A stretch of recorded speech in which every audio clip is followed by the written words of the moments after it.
喊啊！因為你都想鬧。好感動啊！係咪啊？我真係好深刻啊，係啊！嚟多次啊！嚟多次啊！係啊！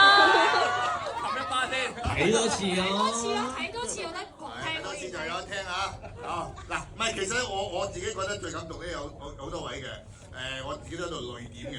其實咧就反而我有時咧見到好多臨時演員同埋一啲真正消防員啊，佢哋嗰啲戲咧，我真係好感動。尤其是我睇到咧消防車全港消防車喺個天橋嗰度行嘅時候，哇！嗰個場面真係我係好感動嘅。同埋咧見到嗰啲因為塞車啦，咁啲人一齊幫手將佢推開架車，跟住等個救護車過，嗰個場面真係令我好感動。而家我講起嚟咧，我都有啲毛管戙戙地，真係好感人啊！啲報警好難搞嘅喎，好難搞㗎，你又睇得出喎，係啊！好多真警㗎，好勁㗎。係啊，因為唔係假㗎，全部真㗎。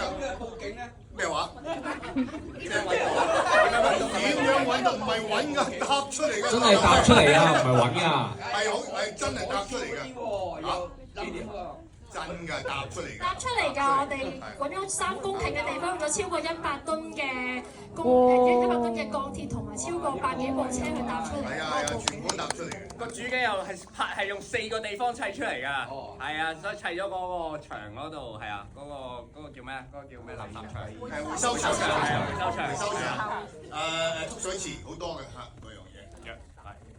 係。我自己最感動嘅位係白宇老師飾演嘅黎傑峰，佢同佢媽媽最後嗰個電話咯，因為即係我見到媽媽嗰通電話，佢有種好掛住個仔，好擔心佢，但係又唔想阻住佢做嘢，嗰種有口難言嘅感覺，我自己係即係呢場係我其中一個淚點咯，係。